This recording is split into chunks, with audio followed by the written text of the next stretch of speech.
안녕하십니까? 인생의 복잡한 문제들을 말씀으로 단칼에 해결해주는 김종근 목사의 쾌도 남마입니다.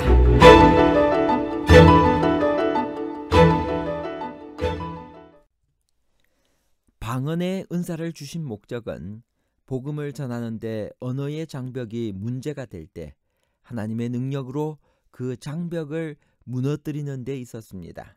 그렇다면 고넬료 집에서는 왜 방언이 필요했나요? 그들끼리는 헬라어로 충분히 의사를 소통할 수 있는데 말입니다. 고넬료 집과 에베소 교회에 방언의 은사가 주어진 것은 언어의 장벽 때문이었나요? 아니면 고넬료 집에 성령 충만의 증거를 드러내기 위함이었나요? 언어의 장벽 해소와 성령 충만의 증거에 관한 복잡한 문제를 하나님 말씀의 가르침으로 명쾌하게 해결해 드리겠습니다. 고넬료 집에서도 방언이 필요했나요? 사도행전 10장 45절에서 46절. 베드로와 함께 온 할례 받은 신자들이 이방인들에게도 성령 부어 주심으로 말미암아 놀라니 이는 방언을 말하며 하나님 높임을 들음이러라. 우선 왜 고넬료 사건이 사도행전에서 중요한 위치를 차지하는지를 아는 것은 이 문제를 이해하는 데 도움이 될 것입니다. 성경이 기록된 고대 두루마리의 길이는 무게나 운반의 문제 또한 찾아보기의 편리성 때문에 대강 10mm 정도가 최대였습니다. 기자들은 이 두루마리 하나 안에 자기가 쓰고 싶은 중요한 것들을 다 써넣어야 했습니다.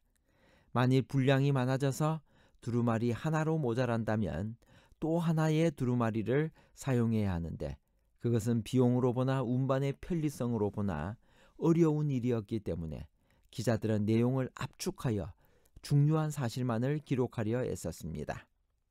누가는 고넬료 이야기를 2장에 걸쳐 기록하고 있는데 고넬료라는 로마 백부장이 베드로를 초청하여 설교를 들었다는 사실이 사도행전에서 그렇게도 중요한가요?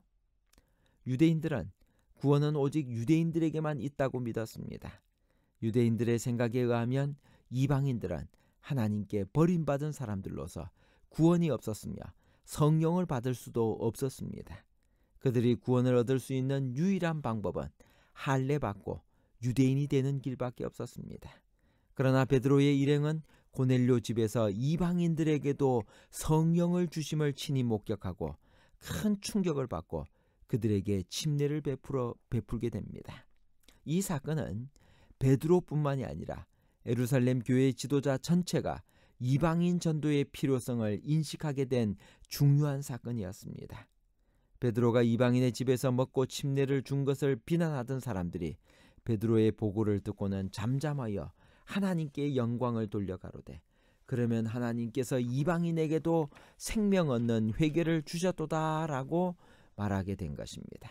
교회사에 있어서 일대 전환을 이룬 사건이었고 이래서 세계 선교를 위한 예루살렘 교회의 마음이 준비된 것입니다.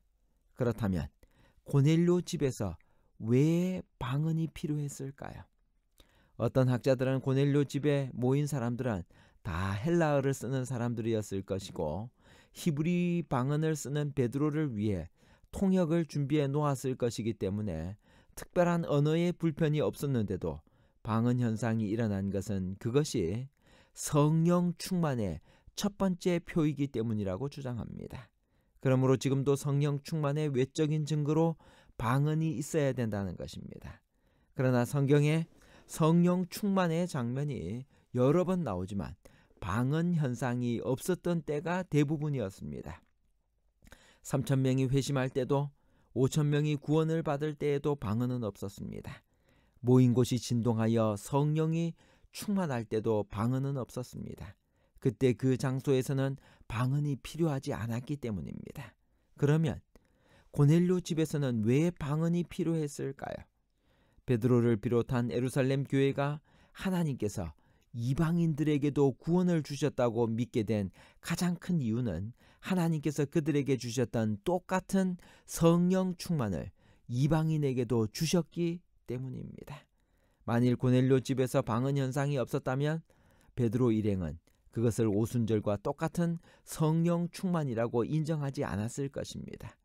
이것은 예루살렘 교회 지도자들에게 한 베드로의 보고에서도 명백해집니다.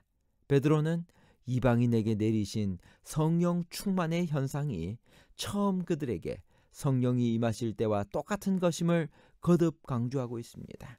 이것이 고넬료 집에서 방언 현상이 나타난 이유입니다.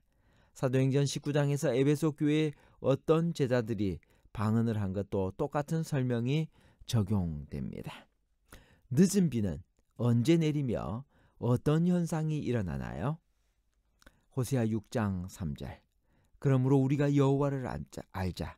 힘써 여호와를 알자. 그의 나타나시면 새벽빛같이 어김없나니 비와 같이 땅을 적시는 늦은 비와 같이 우리에게 임하시리라 하니라. 요엘 2장 23절. 그가 너희를 위하여 비를 내리시되 이른 비를 너희에게 적당하게 주시리니 이른 비와 늦은 비가 예전과 같을 것이라. 여기 각시대의 대쟁투 611페이지에서 612페이지에 있는 말씀입니다. 셋째 천사의 기별을 전파하는 일에 협력하는 천사는 그 영광으로 온 세상을 환하게 한다. 온 세계적인 범위의 사업이 비상한 능력으로 성취될 것이 여기에 예언되어 있다. 1840년에서 1844년까지의 재림운동에는 하나님의 능력이 영광스럽게 나타났다. 첫째 천사의 기별은 세계의 모든 선교지에서 증거되었다. 그리고 어떤 나라들에서는 16세기 종교개혁 이후 어떤 곳에서 있었던 것보다 가장 큰 종교적 각성이 일어났다. 그러나 셋째 천사의 마지막 경고 아래 이루어질 큰 운동은 그것보다 훨씬 더 뛰어날 것이다. 그 운동은 오순절의 운동과 유사할 것이다. 복음 사업의 시초의 귀중한 씨앗의 발화를 위하여 성령을 부어주심으로 이른 비를 주신 것처럼 그 사업의 종말에는 늦은 비를 주셔서 추수할 곡식을 무르익게 하실 것이다. 그러므로 우리가 여호와를 알자. 힘써 여호와를 알자. 그의 나오시면 새벽빛같이 일정하니 비와 같이 땅을 적시는 늦은 비와 같이 우리에게 임하시리라. 위대한 복음의 사업은 그 시초에 나타났던 하나님의 능력 못지않은 큰 능력이 나타남으로 마쳐지게 될 것이다. 복음 사업의 시초에 이른 비가 내림으로 성취된 예언들은 그 사업의 종말에 늦은 비가 내림으로 다시 성취될 것이다. 그리하여 사도 베드로가 기대했던 유쾌하게 되는 날이 이를 것이다. 그러므로 너희가 회개하고 돌이켜 너희 죄 없이 함을 받아라.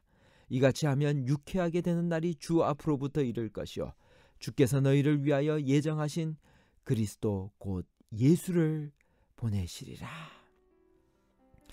복음 사업을 그처럼 무력하게 만드는 것은 성령의 부재이다. 학식과 재간과 능변과 선천적 혹은 후천적인 온갖 재능을 소유하고 있을지라도 하나님의 영의 임재가 없으면 마음을 전혀 감동시킬 수 없고 결코 죄인을 그리스도께로 인도하지 못할 것이다. 그 반면에 만일 그들이 그리스도와 연결된다면 가장 보잘것없고 무식한 그분의 제자라도 그분의 마음에 호소하는 능력을 가지게 될 것이다. 하나님께서는 그들을 우주에서 가장 고상한 감화가 흘러나가게 하는 통로로 삼으신다. 이것이 우리가 능력을 받을 수 있는 수단임에도 불구하고 왜 우리는 성령의 선물에 줄이고 목말라 하지 않는가? 왜 우리는 그것에 대하여 말하고 그것을 위해 기도하고 그것에 관해 설교하지 않는가? 주께서는 부모가 자식에게 좋은 선물을 주는 것 이상으로 우리에게 성령을 주고자 하신다. 성령의 침례를 위하여 모든 교역자는 하나님께 탄원해야 한다. 특별한 도움과 하늘의 지혜를 얻기 위해 함께 기도하는 모임을 만들어야 한다. 그리할 때 그들은 지혜롭게 계획하고 그것을 실행하는 법을 알게 될 것이다. 그러나 하나님께서는 우리에게 당신의 축복을 허락하시는 약속에 대한 조건들을 성취시키는 것은 우리가 해야 할 일이며 그 조건들이라 죄에 대한 자복, 겸비, 회개 및 열렬한 기도이다. 결론입니다. 첫 번째, 고넬료 집과 에베소 교회의 방언의 은사가 주어진 것은 언어의 장벽 때문이 아니라 고넬료 집의 성령 충만한 증거를 드러내기 위함이었습니다. 둘째, 만일 고넬료 집에서 방언 현상이 없었다면 초대교회는 그것을 성령 충만의 증거라고 생각지 않았을 것이고 이방인들을 위해서 마음을 열지 않았을 것입니다. 셋째, 그러면 땅끝까지 복음을 전하시려는 하나님의 계획이 많은 지장을 받았을 것입니다. 감사합니다.